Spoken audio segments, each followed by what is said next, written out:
আবার আবার তারেক রহমান বিচারপতির ক্ষমতা নিজের হাতে নিয়ে নিলেন। আবারও তিনি বিচারপতি নিয়োগের ক্ষমতা নিজেই নিয়ন্ত্রণ করার পায়তারা ফাইনাল করে ফেলেছেন। সেই শেখ হাসিনার মতো, সেই খনির মতো ইচ্ছা করলেই কোটা আন্দোলনের রায় দিবে, ইচ্ছা করলে স্থগিত করে দিবে, ইচ্ছা করলে বাতিল করবে, ইচ্ছা করলে কাউকে যাকে ইচ্ছা ফাঁসি দিয়ে দিবে। সেই ক্ষমতা ছিল শেখ হাসিনার হাতেই। বিচারপতি ছিল, বিচারপতির হাতের সুতা ছিল শেখ হাসিনার হাতে, আর বিচারপতির গলায় যেভাবে টান দিত সেভাবে রায় হতো।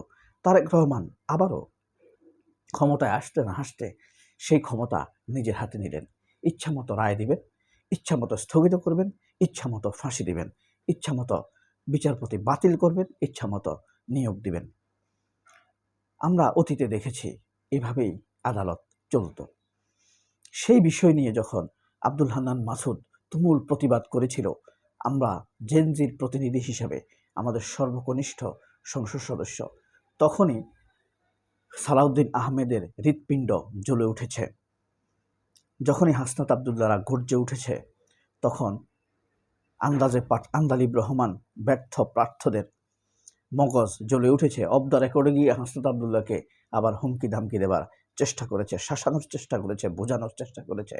চিনিচোর পুত্র নাজিউর রহমানের পুত্র শেখ হাসিনার জামাই সেই আন্দাজে পার্থ।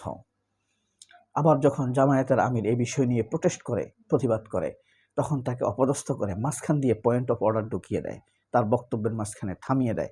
তার বক্তব্য হচ্ছে না, ভুল হচ্ছে, মিথ্যা বলছে, এইসব বলে তাকে অপদস্থ করার চেষ্টা করে। এভাবেই চলছে বাংলাদেশের সংসদ। আমরা যেভাবে ভেবেছিলাম বাংলাদেশের সংসদকে হয়তোবা আমরা একটি চমৎকার একটা ডিবেট ক্লাব হিসেবে দেখতে পারবো, ডেমোক্রেটিক ক্লাব হিসেবে দেখতে পারবো, লজিক্যাল ক্লাব হিসেবে দেখতে পারবো, কিন্তু লজিক্যাল হাব না হয়ে উঠে তা হয়ে উঠেছে ইতর মেথরের আড্ডাখানা। আপনি যত বড় অভিজাত জায়গায় হোক না কেন, আপনি যদি সেখানে ময়লা আবর্জনা নিয়ে ভরপুর করে থাকেন, সেখান থেকে সুগন্ধ না এসে দুর্গন্ধই আসবে। তো ইতর মেথরেরা যখন এখানে ঢুকেছে, সেই ধরনের কথাবার্তাই সেইখান থেকে বের হবে। সব কিছুর নিয়ন্ত্রণ তারা নিয়ে নিচ্ছে।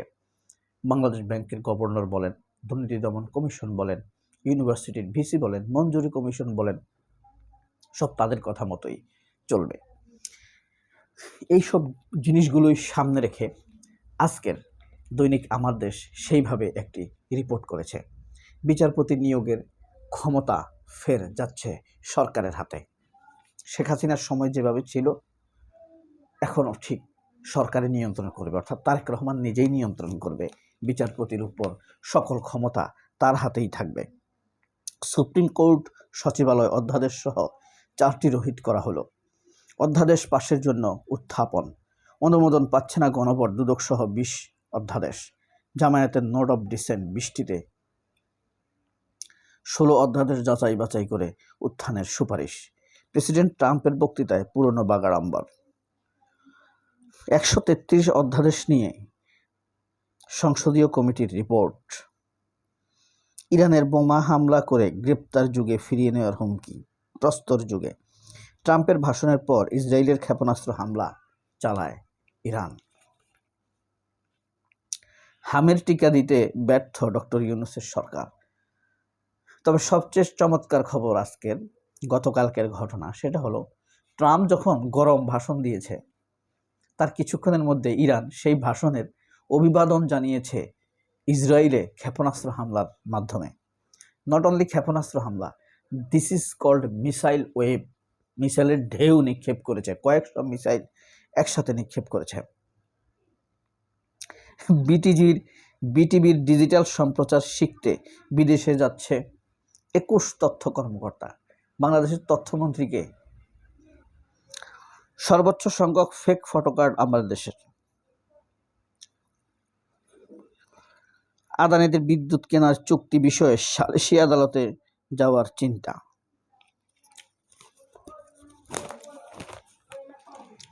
হাদির 2 খুনিকে ফেরানোর অনুরোধ, পাত্তা দেয়নি ভারত। তেলের অবৈধ মজুদ রোধে সাহসী অভিযান। ঈদযাত্রায় সড়ক দুর্ঘটনা প্রতিদিন গড়ে 20। জ্বালানি সাশ্রয়ে একগুচ্ছ সিদ্ধান্ত মন্ত্রিসভা বৈঠক। বিদেশি জাহাজের উপর নির্ভরতা কমাতে মেগা প্রকল্প বিএসসির। রেলওয়ে পূর্বাঞ্চল 100 কোটি টাকার জমি বরাদ্দ, টেন্ডার বরাদ্দ। ডিএমপির সমন্বিত সন্ত্রাসী উচ্ছেদ অভিযান অব্যাহত। বিদেশি জাহাজের উপর নির্ভরতা কমাতে মেগা প্রকল্প এনএসির। আর কিছু চমৎকার খবর আছে ভিতরে।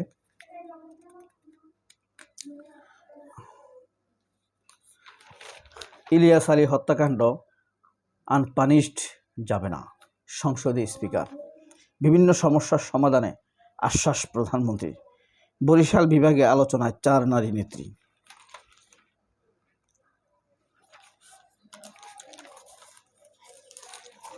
ইতিহাস থেকে শিক্ষা না নেওয়ার ফল।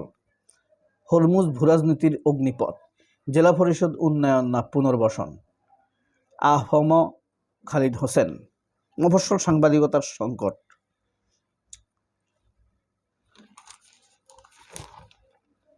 প্রধানমন্ত্রীর 4 বিশেষ সহকারী নিয়োগ। মালয়েশিয়ায় সরকারি কর্মীদের বাসা থেকে কাজের নির্দেশ। ইরানে তেলের জন্য ট্রাম্পের তীব্র লালসা। হরমুজ প্রণালীতে আটকা 20,000 নাবিক। বিধানসভায় মুসলমানদের অনুপাত কমাতে উদ্দেশ্যমূলক আসন বিন্যাস। তানজিকা আমিনের 2 সিনেমা। বর্ণাঢ্য আয়োজনে কিডস ক্রিয়েশন টিভির 6 বছরের পদার্পণ। মারা গেছেন নজরুল সঙ্গীত শিল্পী ডালিয়া নওশিন। নায়ক আলমগীরের 76তম জন্মদিন আজ। পাঠক মেলার সঙ্গে দেশযোগ। কুড়িগ্রামে আলোর ঘর। বিলাসী জীবন বয়ে আনে অশুভ পরিণাম। ঋতুজাত বসন্তে পরকালের বার্তা।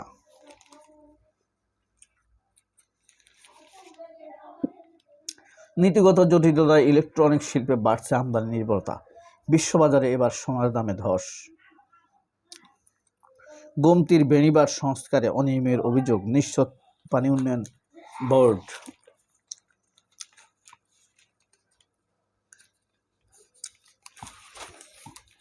আরেক পরিচালক পদত্যাগ। বিসিবিতে অস্থিরতা।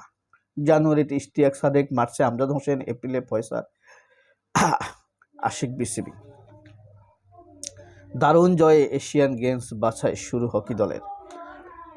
নিচের স্তরেও প্রতিনিধি চায় কোয়াব। মুসলিম বিরোধী স্লোগানে ইয়ামালের ক্ষোভ। বিশ্বকাপ জিততে ফ্রান্সের সামনে 2 অভিশাপ। তেলের অবৈধ মজুদ রোধে সন্ত্রাসী অভিযান, উদ্ধার 4 লাখ লিটার।